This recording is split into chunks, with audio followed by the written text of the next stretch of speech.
to Big Summer Read. How's your Big Summer Read gone so far? Me, I've loved it. Yeah? Yeah. I was thinking how we've done this several years now with Cold Mountain one year. Oh, yeah.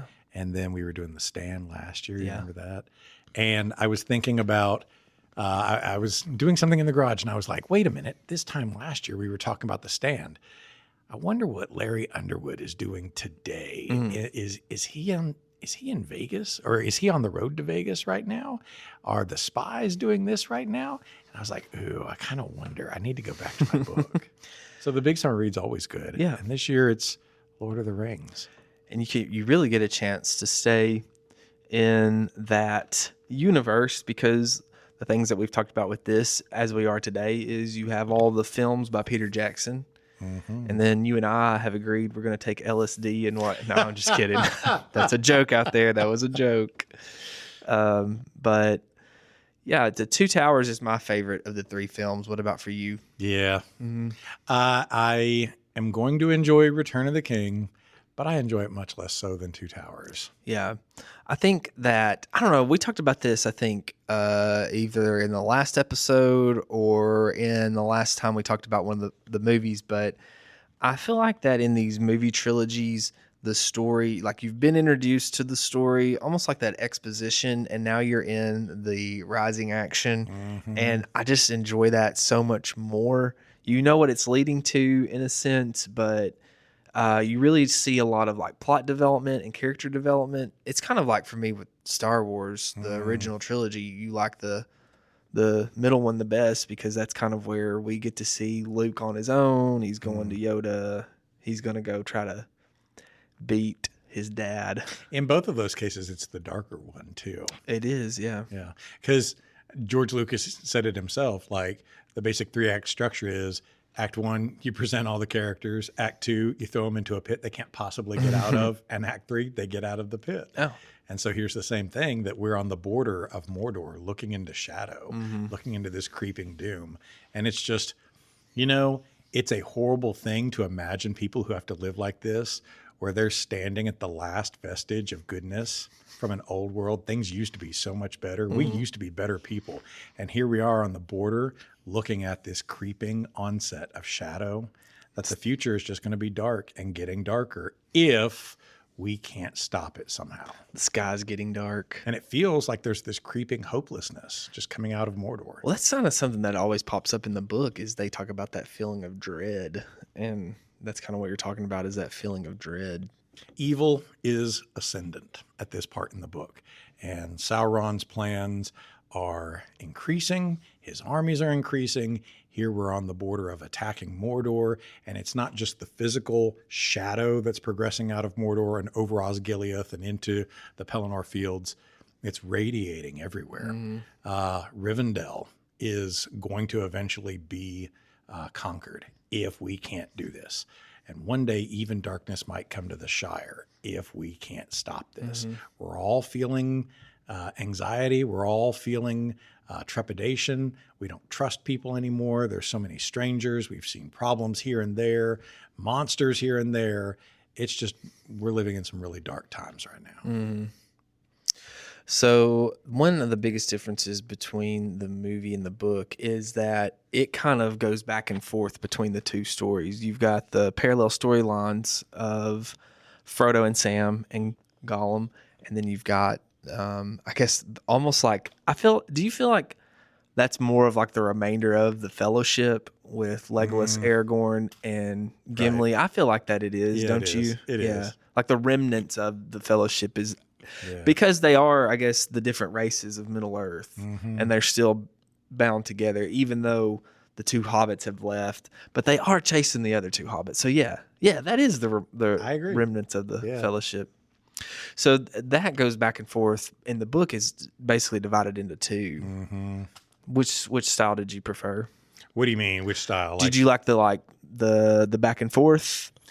Or did you prefer I much prefer the back and forth because I didn't feel like, okay, now I've come to the end of their portion. Let's retell it all again and find out. I didn't need to waste that time. When you watch Jackson's movie, we get to switch back and forth. And it just feels like we're naturally building the story progressively together. Yeah. And what's going on here, great. Meanwhile, and we get to do those great pans. I don't know where these directors steal their ideas from. I don't know. I'm sure we all just kind of soak up traits and techniques from everybody. It's probably a much more common effect than I'm willing to give it credit for. But there's a part where Peter Jackson has his characters. He's got Legolas, Aragorn, and Gimli standing outside Fangorn Forest. And they're like, Fangorn, what madness drove them into there? And the characters look to the right to Fangorn just as the camera goes. Oh, yeah. And there's this whoosh pan. And now you've got Merry and Pip in the forest. And it's such a Star Wars cut. It's such a Star Wars pan and cut. And I don't know if he picked that up from Spielberg or George Lucas. Maybe it's a lot more common. But I like that kind of storytelling of now, meanwhile. Yeah. And you get to continue the story from the other perspective. So really, we have 3 storylines going. I didn't even really consider that. I guess you think of Merry and Pippin as part of Aragorn and Gimli and Legolas because that's who they're pursuing. But in a way, they are their own storyline, aren't they? They are the heroes of Isengard.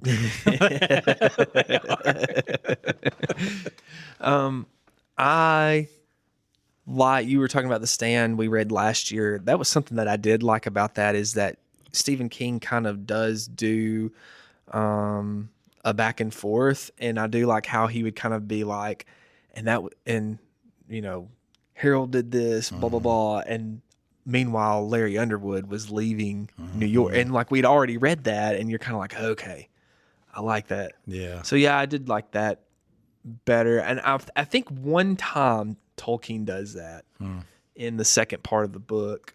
I can't remember exactly what it was, but I do think that one time he did that because he said something, and it was kind of like, it was whenever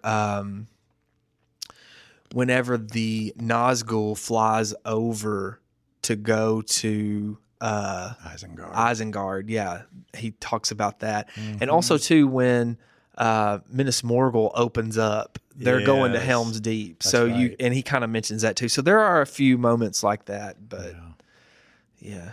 It was really well done in the movie. I love how they're climbing up that precipice, looking down, and you just see this. In the book, it's, okay, we're going to hide here while the army passes.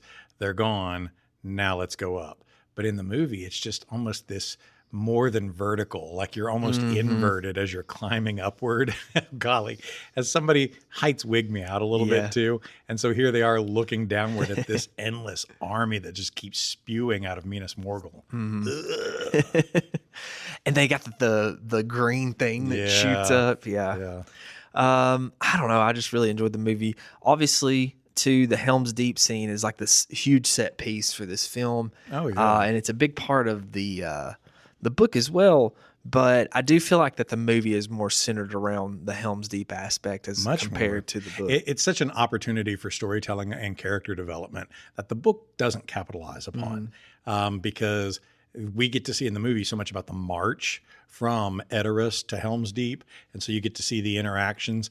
If you're watching the biblically accurate extended editions, you definitely get to, where you get to see the interactions between Éowyn and Aragorn, where she feeds him the bowl of soup, and he's like, okay, that's not in the book, but why does it matter? Because there's this potential, maybe there's other people who are interested in you, Aragorn, or maybe Arwen isn't meant to be for you because she really needs to go with her elf people. There's that tension. You can build it up with a little bit more character development here and there. Also, that's never going to work out because my man Aragorn knows who he loves. Yeah. And it just can't be you, Éowyn. It's not going to be you. But they do a good job in the movie of setting that up, because who is it that tells Aragorn kind of like, you and Arwen can never be together? Because once she does that, it's her father. Yeah. She essentially loses that. They're not immortal, but they're, might as well be, right? And she's condemning herself to a life of mortality. Yes, yeah. And so, and I think Aragorn really struggles with that. And I do think that the movie does a good job of portraying that. You can kind of tell with Aragorn that he is kind of thinking of maybe a future with Éowyn. Like, could this work out? If I really love Arwen, should I let her go? Yeah. Right. And so, Yeah, I think it does a really good job with that. Plus, you get to have the attacks that they're beset along the way with the warg riders. That Aragorn gets lost along the way, and oh no, did he That's die? right. Did he not? Yeah. And some others. So there's a lot more that gets built up to it, and then even Aragorn returns. So we get like a little pre-return of the king that he's here. And the setup for the battle was so much more in the movie too. Like we're looking around at the shoddy equipment that these boys and these old men are going to have to be the ones holding these blunted, rusted, swords that are just trash. And Legolas in Elvishness saying these people are going to die, and Aragorn finally having enough. Well, then I'll die alongside them. Oh yeah, he loses. Like we get to see, this, so much of this might just be in vain. Like we're all feeling hopeless about this battle right now. Well, you know what? I'm going to stick with them because doing the right thing means doing the right thing. Somebody's got to stand up. Somebody's got to do it. And we're going to do it nobly. Yeah. As well, and do it because it's like you said, it's what's right. It's the right thing to do. Somebody has to stand up to evil, no matter how dark it is. Yeah. And look what happens when good comes together. It prevails. Am I mistaken? Does he not have, when he's like floating down the river in the movie, like that encounter with Arwen? It's like a flashback kind of pseudo encounter. Do you know what it reminds me of in Braveheart? Oh yeah, when it does. William look Wallace like that. goes and his wife is who he kind of runs into in the forest, and because don't they kind of have the same line where William Wallace's wife is like, "You're dreaming," because Arwen says that to him as then well. Then it is a good dream. Yeah, right. Yeah, yeah, right. Yeah. Because William Wallace says something to that effect of like, "Well, then don't wake me," or something like that. So it was a very parallel scene. Yeah. I just wonder if Peter Jackson wanted, I don't know. These are if we were like actually good at our jobs, these are the things that we would look up, because we could be typical guys and be like, when Viggo Mortensen kicks the helmet of the orcs, he actually breaks his toe. Did you know that? Did you know? I didn't know that. Oh my gosh.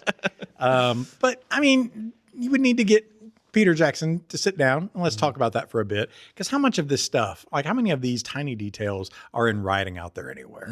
I don't know. That's wonderful apocryphal stuff that you get to talk about if you ever get to sit down with Peter Jackson and talk about it.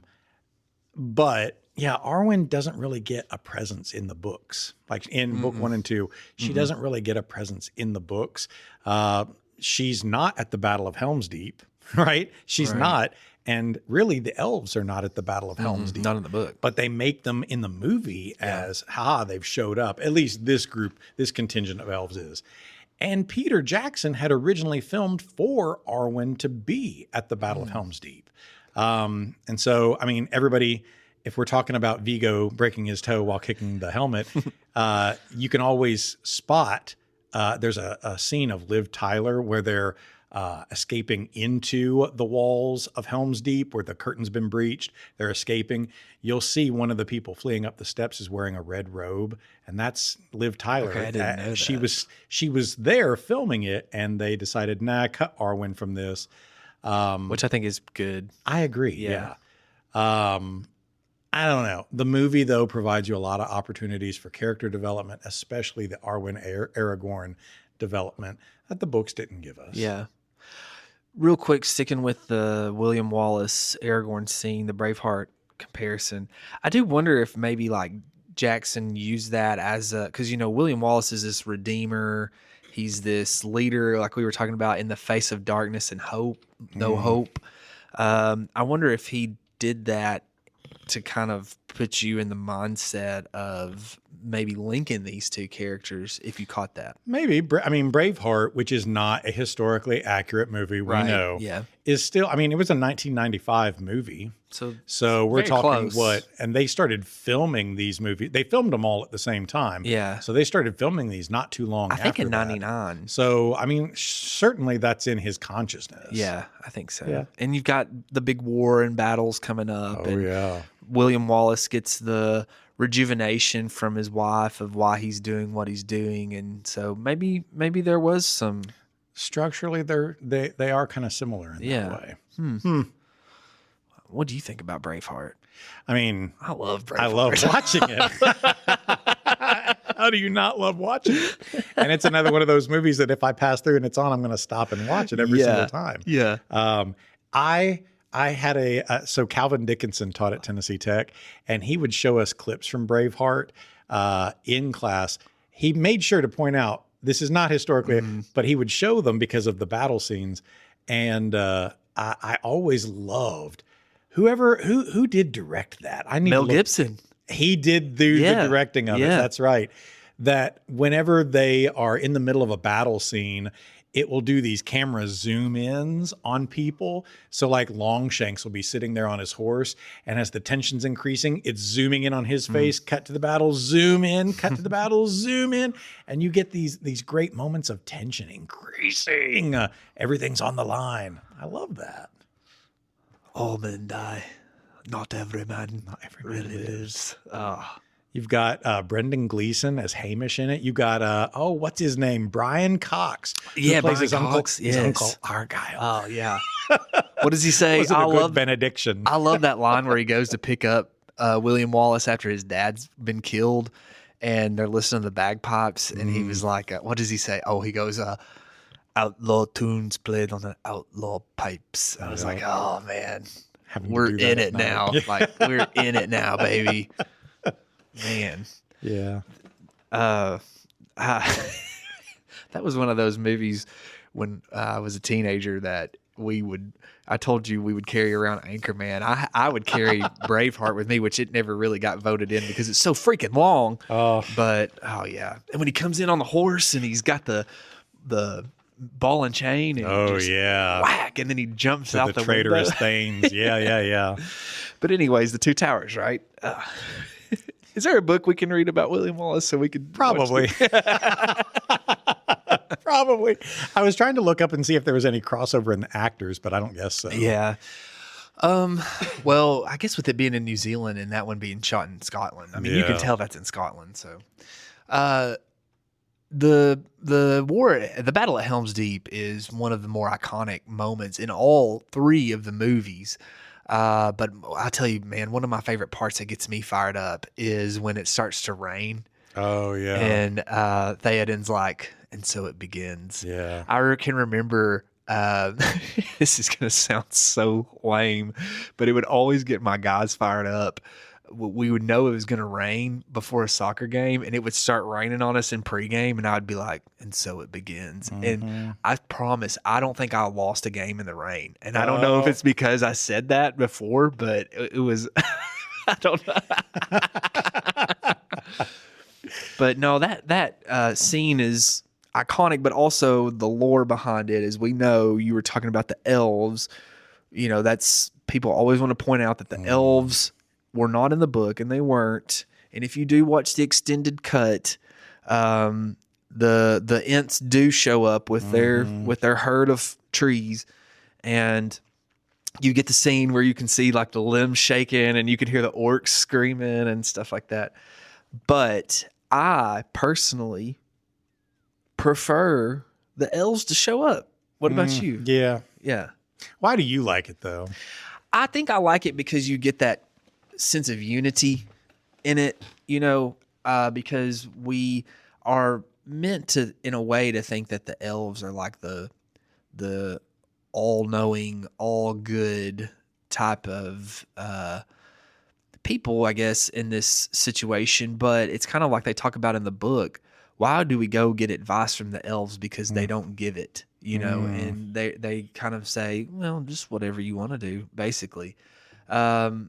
And so I think for me, it was just good to see, because the elves are so skeptical of all of it, you know, and you're kind of thinking, if you guys would just help out just a little bit more, this would probably make this burden a lot easier for everyone.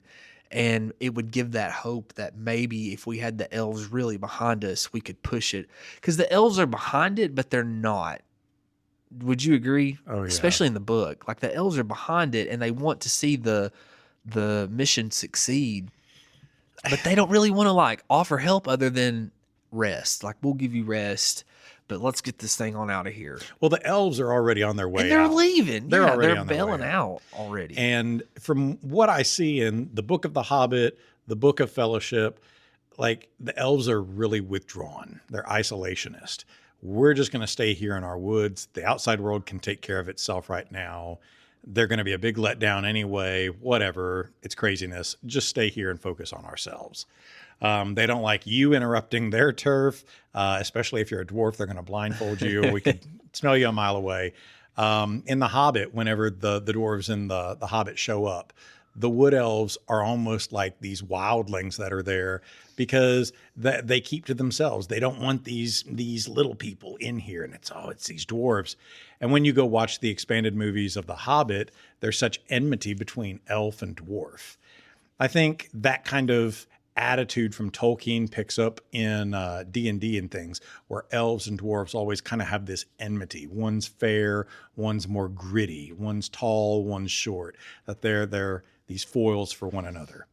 But the elves are a race of typically supreme good, that these beings were attached to the primordial good behind our world.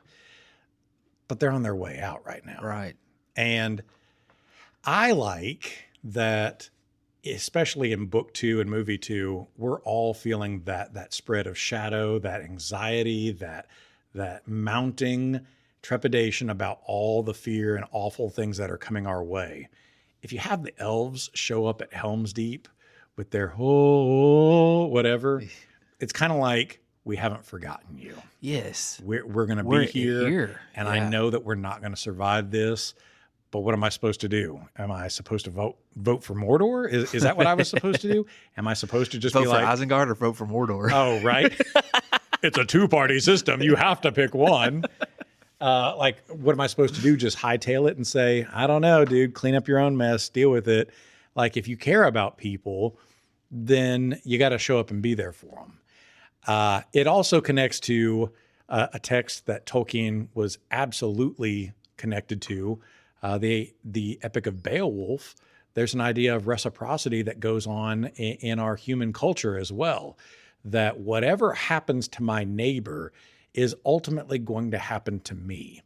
The Grendel might be attacking everyone in Daneland right now, and I'm over here in Sweden, and Gatland is not really affected by it. But one of these days, after 12 long winters of genocide, Grendel's going to be hungry, and he's going to come over here and eat us.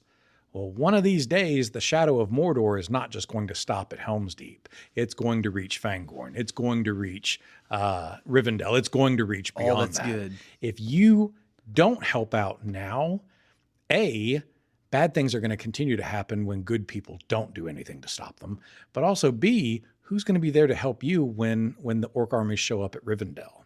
Or when they show up on the shores of the Bay of Belfalos and are looking over at the Grey Havens. Like, one of these days, they're going to be coming to you.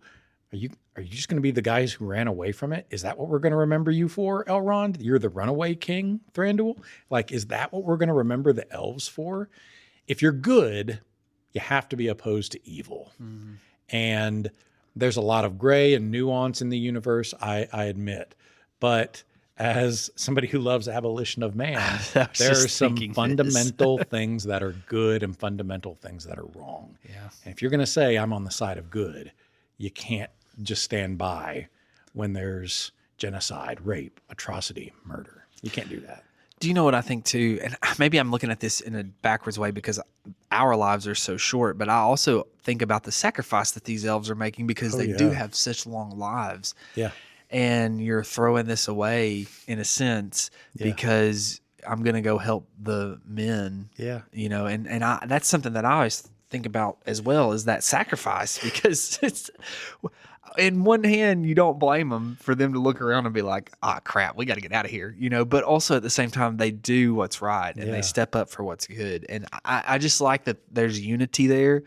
And I just like that it's, you know, there's this scene where, what's the elf's name? It's slipping my mind right now. That shows up? Yeah. Gildor, yeah. Gildor and Aragorn. There's that scene where Gildor and Aragorn show up and like embrace and shake hands. And Aragorn's so excited, and Gildor at first is like, okay. Yeah. Okay. It's a good human. Yeah.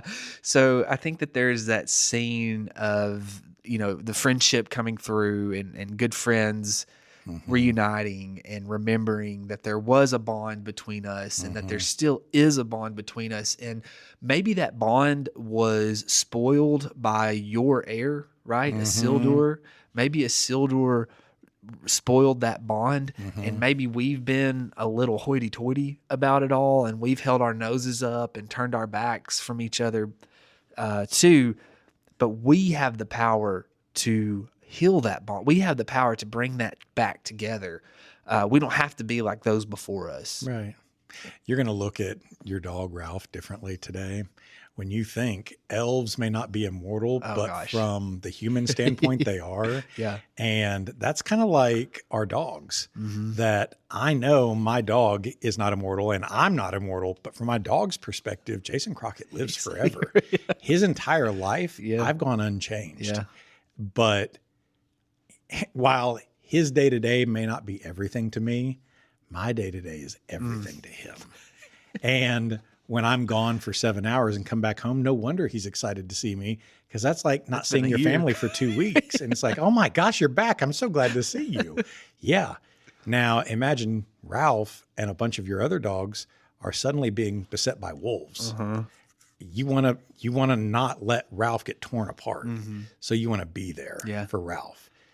If you're sacrificing yourself to protect Big Steve, to protect Ralph, to protect, whatever, that's saying a lot that Drew, a human on the almost immortal lifespan, you're willing to sacrifice yourself for me? Yeah. Because Ralph would do it for me. Do you know what really changed the way I look at my dog? Oh, no. Argos. Yes. Because I swear my dog is Argos. Yeah. I swear. I told Mary Beth, because she's like familiar with the Odyssey, but doesn't know that like Argos waited for Odysseus and all those things. And I was telling her, I was like, this dog right here would lay on a dung heap for 30 years until I finally came back. And then he would be like, okay, I can die now. So that's my Argos. April says that she's like, did you know that the dogs always know when you're home? And I said, me? And she said, they always know when you're home. And she's like, I don't know if it's the Life 360 app or whatever, but whenever you come home and it goes, whatever, they always rush to the back door. Yeah. But she says, but if somebody else shows up, they don't do anything about it. But they get excited when you're here. Mary Beth said the same thing. She said that when the Live 360 thing pops up, that there's like a certain threshold for when I come up over the hill that Ralph will run to the window and just be sitting there looking. We got back from the beach and we've been leaving him out because he's been marking in the house and we bred him, and that was kind of cool. And we studded him out. And we had the opportunity to get a puppy and we didn't. And I was like really torn on it because we live in a small house. We're already crowded. But I was kind of like, man, I would like to have like the offspring of my dog. I've never had that experience. So Mary Beth's been like, okay, it's time to get him fixed now. We've done this. He's marking in the house. And I've kind of been like, well, I don't know. Let's wait and see. Because what if I want that in the future? I'm just leaving that door open for right now. So we've been leaving him out when we leave the house. Because he likes being outside. So anyways, we went to the beach. We were gone for a week. Sierra texted me and she was like, they have a house set for us. She's like, we left Ralph out, so just let me know if he's okay when you get home. I was like, okay, sure. So anyways, we go to Sunday lunch at my mom and dad's house because that's right when we got home, and we're walking home because we've left something there that we wanted to bring back up there. And the kids come out and Ralph's just kind of standing there, and Mary Beth and I come, and you can see him running. Yeah. And Mary Beth is like, oh yeah, hey Ralph. And he just went right past her.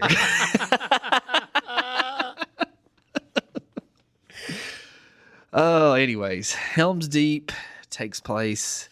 And there's also that great scene where Gandalf shows up with Éomer as opposed to who was it that he showed up with? I can't remember the name. Right. It's got different, got different syllables to it, and I can remember it off the top of my head, but yeah. He's been out in the fields of Rohan fighting off the orcs because they've been raiding these villages.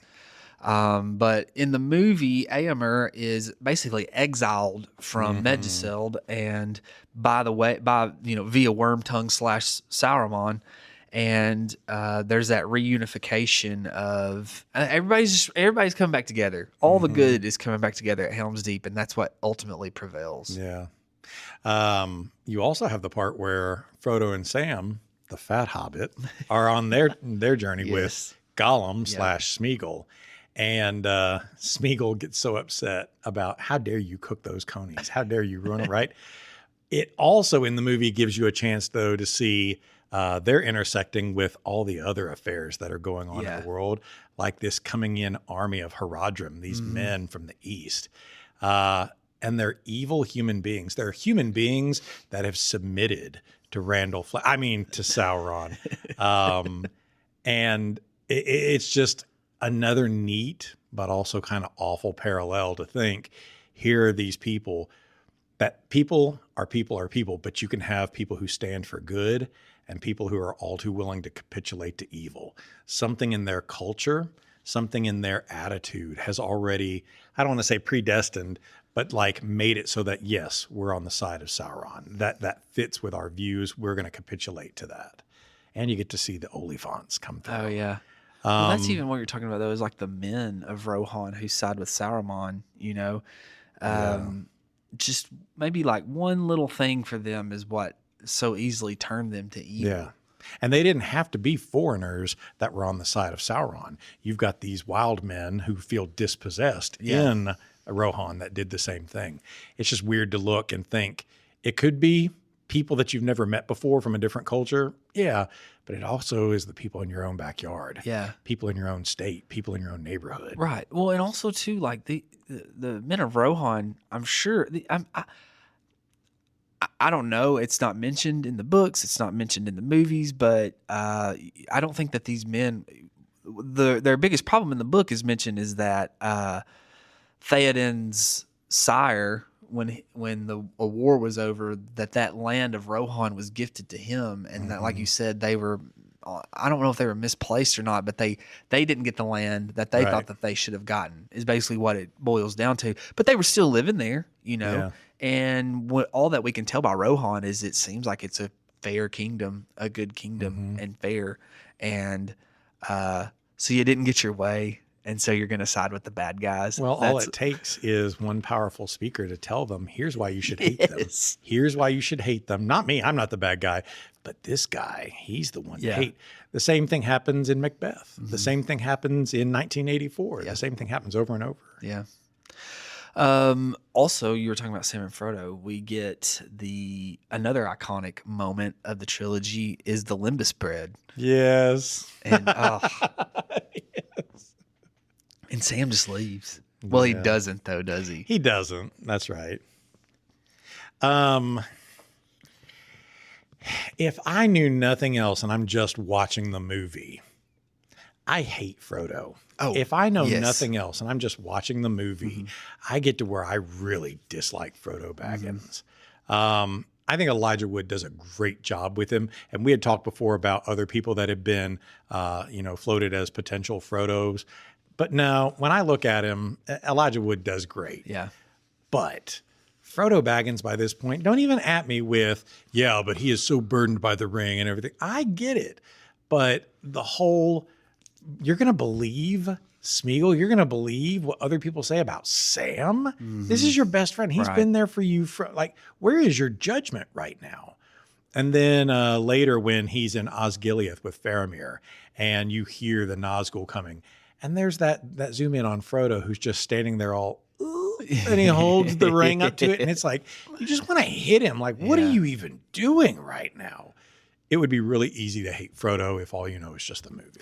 Well, at the Gollum too, it's like there's pity because he's been through what I've been through and all these things. And so, okay, you're going to claim that this burden, like you said, this burden that you and this evil creature shared that he's playing off of, he is playing you to get what he wants, and you're just falling right in line with it.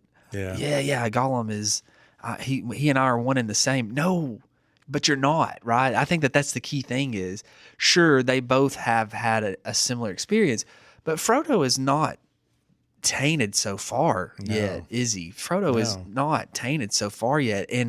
And Gollum, he doesn't care about you, Frodo. He does not care about you. He cares about the precious, and how easy is it him to kick away what really is good with Sam, and how like you said, just how blind is Frodo to think that this creature that I think that I have something in common with is wanting my best interest. He's not wanting your best interest. He's wanting to take something from you.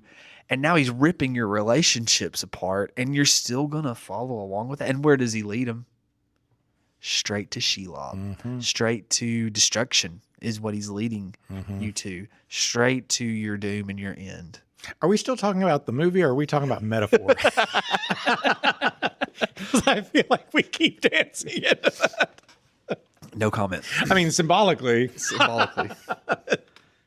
No comment. But what a wonderful thing about film and literature where, yeah, it's a story about that. But whether you like fantasy or not, that's what I always tell the kids. Whether you like fantasy or not, because you'll get kids in class who are like, ugh, we're reading The Hobbit. I don't like fantasy. Great. I don't care. Yeah. It's not about the fantasy. Right. If you look at this, you're putting your trust into Gollum, into Smeagol right now, because really you think, oh, if he is so bad, I could be so bad. And if I can't be redeemed, he can't be redeemed. You're transferring that. Really, it's not even about that. We could be talking about toxic relationships that you're in.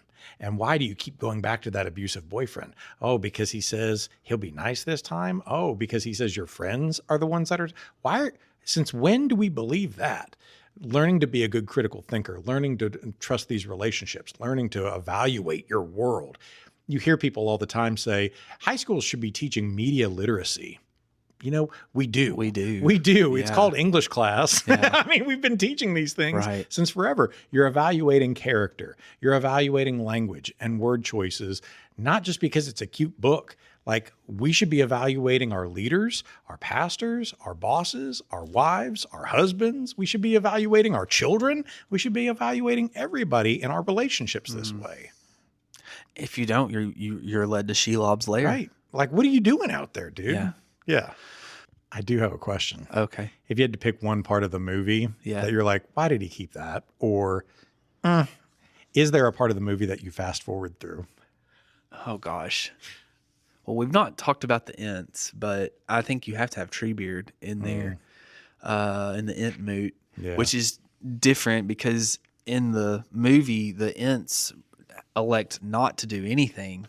And in the book, they're very quick.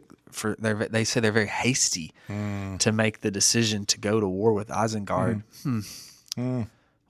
What I don't know. What part are you thinking of? Do you know he is a good character?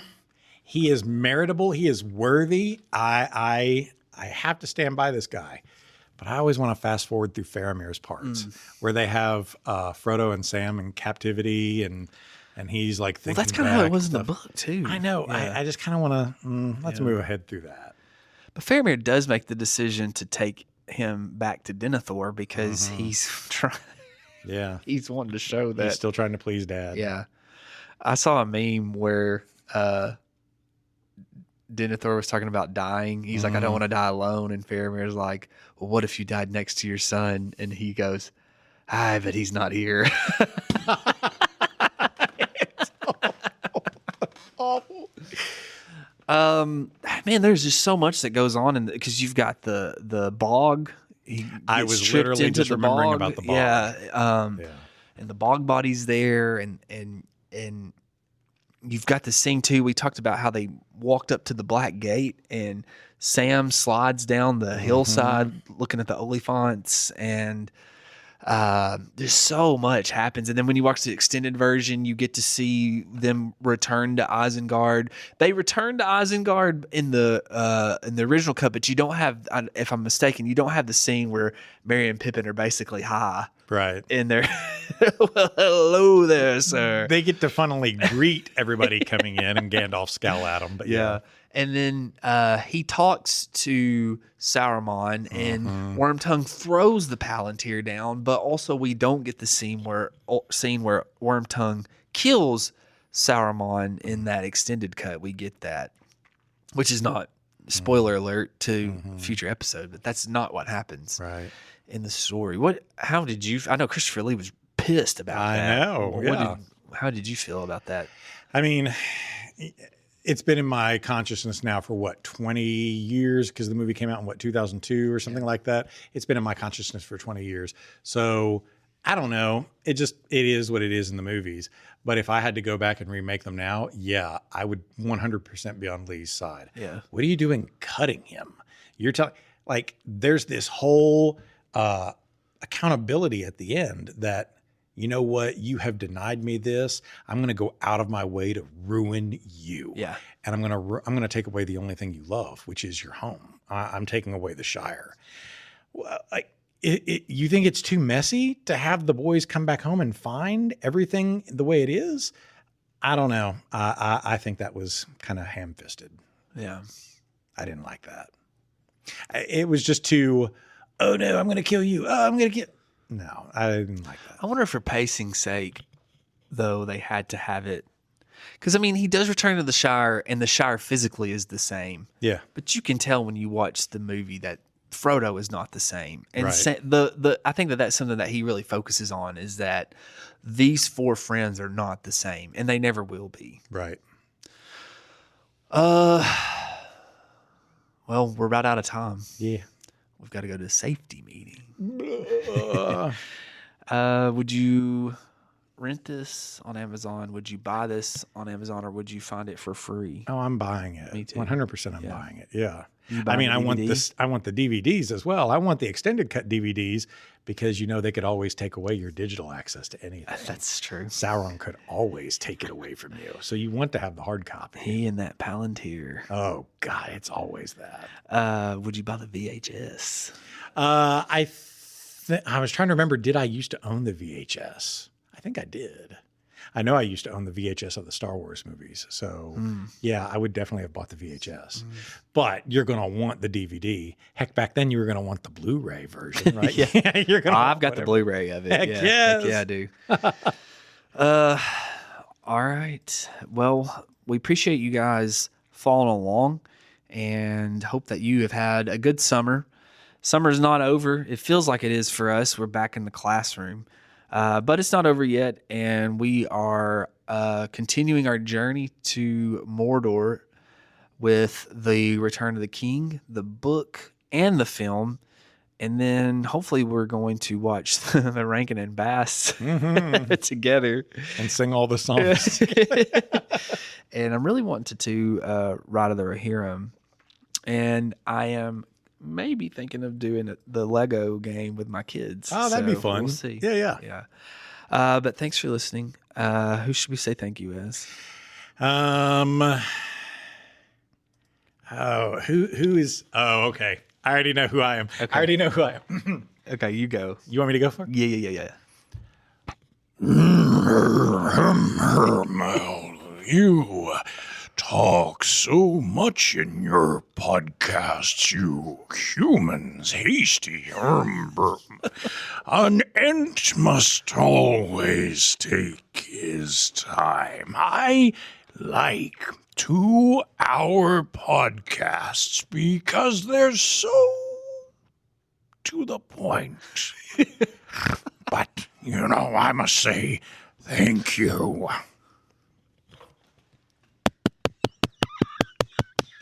That was excellent. There's no telling what that's going to sound like. It's probably going to be like that. That just reminds me real fast on Rock Band. You had the microphone and there would be parts in the song where you were supposed to clap. Oh, yeah. And my friend didn't know what to do when it came up and there's like little dots for you to do it. And he was going, huh, huh, huh. It fit and it worked and it gave him credit for it.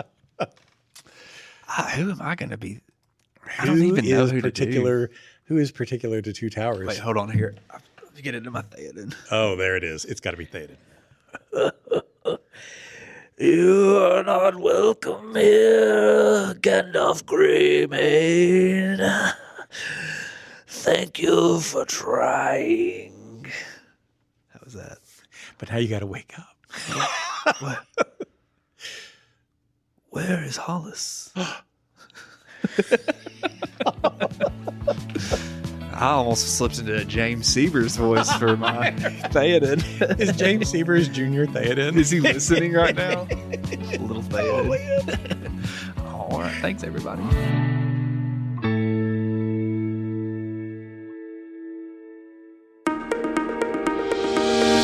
Hey, if you're a fan of good conversations and fresh takes on literature and the kind of school stories that stick with you long after the bell rings, well, I've got a podcast for you. It's called With Honors, and it's where my high school students have taken the microphone, not just to analyze books or talk about our lessons, but to reflect on what we've learned this year, have conversations about what surprised them, how our literature and classroom experiences connect to their real lives. And we talk about everything from symbolism and Poe to the pros and cons of class pets, and all through the voices of smart, curious students who have learned to speak their minds. New episodes drop regularly every week, and every one is a snapshot of what it looks like when students take ownership of their own learning and have a little fun while they're at it. You can find With Honors on Spotify, Apple Podcasts, and our YouTube channel, so check them out.